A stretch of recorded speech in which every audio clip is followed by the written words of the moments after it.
नमस्ते। चलिए शुरू करते हैं कल की ट्रेडिंग सेशन की तैयारी।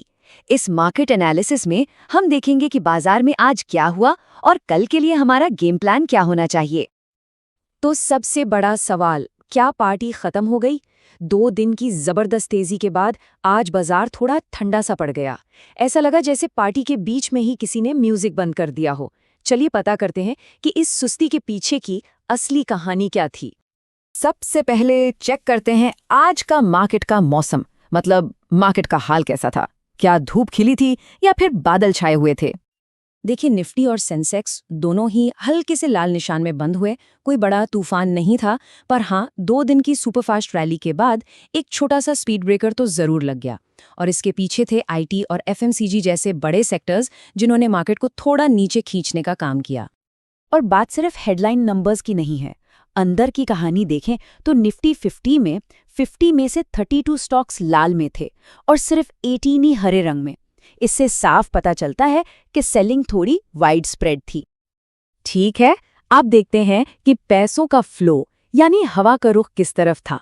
पैसा मार्केट में आ रहा था या जा रहा था, ये समझना बहुत जरूरी है। और यहाँ पर है कहानी में असली ट्विस्ट। एक तरफ थे एफआईआईज यानी विदेशी इन्वेस्टर्स, जिन्होंने लगभग 240 करोड़ रुपए की बिकवाली कर दी। लेकिन तभी सीन में एंट्री मारी हमारे डीआईआईज ने, यानी डोमेस्टिक इंस्टीट्यूशंस ने, और उन्होंने 2300 करोड़ से भी ज्यादा की जोरदार खरीदारी करके मार्केट को अकेले दम पर संभाल लिया। एक चीज और, इंडिया विक्स, जिसे हम डर का मीटर भी बोलते हैं, वो आज सीधा 9% उछल गया। इसका साफ मतलब है कि सिस्टम में थोड़ी नर्वसनेस आ गई है, तो आने वाले दिनों में थोड़ी उथल पुथल के लिए तैयार रहना होगा। ठीक है, तो आज का हालचाल तो देख लिया, अब करते हैं कल की तैयारी। चलिए सीधा चलते हैं टेक्निकल चार्ट्स पर और समझते हैं कि कल के लिए इंपॉर्टेंट लेवल्स क्या हैं।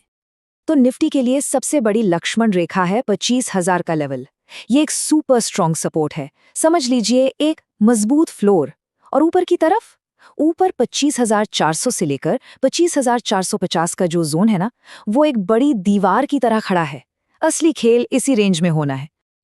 तो यहां से 2 ही रास्ते निकलते हैं, सिंपल।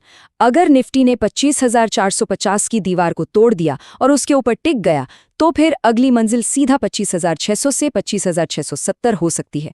लेकिन अगर 25,000 का फ्लोर टूट गया, तो फिर हम नीचे 24,800 तक फिसल सकते हैं। चलिए, थ्योरी बहुत हो गई, अब आते हैं असली एक्शन पर।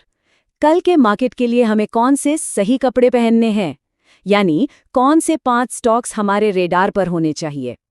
लिस्ट में पहला नाम है अडानी पोर्ट्स का। देखिए, आज जब पूरा बाजार थोड़ा ठंडा था, ये स्टॉक अपनी ही मस्ती में था। ये होती है रिलेटिव स्ट्रेंथ। ऊपर से पोर्ट्स सेक्टर का सेंटिमेंट भी काफी गर्म है, तो इसको एक डबल बूस्ट मिल रहा है। इसमें प्लान सिंपल है, मोमेंटम को पकड़ना है। अगर ये 1441.9 के ऊपर टिक जाता है, और टिकना इम्पॉर्टेंट है, तो एक फास्ट मूव मिल सकता है। हाँ, लेकिन रिस्क मैनेजमेंट सबसे पहले, इसलिए 1396 के नीचे एक स्ट्रिक्ट स्टॉप लॉस जरूर लगाना है। लिस्ट में अगला हीरो है एक्सिस बैंक। फाइनेंशियल्स आज आग में थे और एक्सिस बैंक उस पार्टी का स्टार परफॉर्मर था। मार्केट के अगेंस्ट जाकर इसने जो परफॉर्मेंस दी है, वो साफ साफ आउट परफॉर्मेंस का साइन है। यहाँ स्ट्रैटेजी है कंटिन्यूएशन की। अगर स्टॉक 1193.6 के ऊपर बना रहता है, तो समझ लीजिए कि ये तेजी आगे भी जारी रह सकती है। सेफ्टी के लिए 1171 के नीचे स्टॉप लॉस सेट करना अक्लमंदी होगी। तीसरा स्टॉक है श्रीराम फाइनेंस। यहाँ टेक्निकल्स एक बहुत ही इंटरेस्टिंग कहानी सुना रहे हैं। इसके वीकली चार्ट पर ना एक मैकडी क्रॉसओवर हुआ है। ये एक काफी पावरफुल बुलिश सिग्नल माना जाता है, जो आमतौर पर एक बड़ी तेजी का इशारा देता है। तो इसमें हमें फॉलो थ्रू मूव को पकड़ना है। जैसे ही ये 674.2 के लेवल को क्रॉस करता है, इसमें एक नया मोमेंटम आ सकता है। स्टॉप लॉस के लिए जो पिछला स्विंग लो है, उसके ठीक नीचे रखना बेस्ट रहेगा। चौथा कंटेंडर भारती एयरटेल, आज के टॉप गेनर्स में से एक। ऐसा लग रहा है इसका मोमेंटम का कनेक्शन अभी काफी स्ट्रांग है और कल भी ये जारी रह सकता है। इसकी स्ट्रैटेजी बिल्कुल नो ब्रेनर है। आज का हाई टूटे तो खरीदना है, आज का लो टूटे तो पोजीशन से निकल जाना है। सिंपल, कोई रॉकेट साइंस नहीं।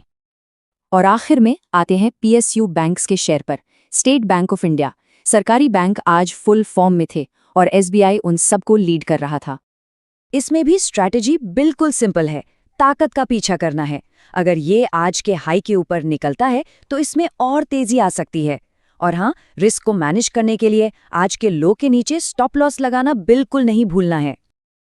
अच्छा, स्टॉक्स तो हो गए, लेकिन अब सबसे जरूरी चीज, गाड़ी चलाने से पहले ट्रैफिक रूल्स जानना जरूरी है ना?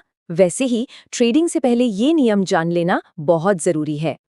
तो ये रहे 4 golden rules. Rule number 1, gap up opening में फोमो का शिकार ना बने, चेजिंग बिल्कुल नहीं।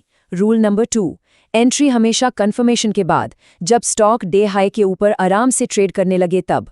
रूल नंबर 3, विक्स और FII डेटा पर जासूस की तरह नजर रखें, ये मार्केट का मूड बताते हैं। और रूल नंबर 4, सबसे इंपॉर्टेंट, अपने स्टॉप लॉस के साथ कोई मजाक नहीं, बिल्कुल टाइट रखें। तो अब बड़ा सवाल ये है कि कल मार्केट का ऊँट किस करवट बैठेगा। क्या बुल्स 25,450 की दीवार को तोड़ पाएंगे या बेयर्स 25,000 के फ्लोर पर प्रेशर बनाएंगे? इस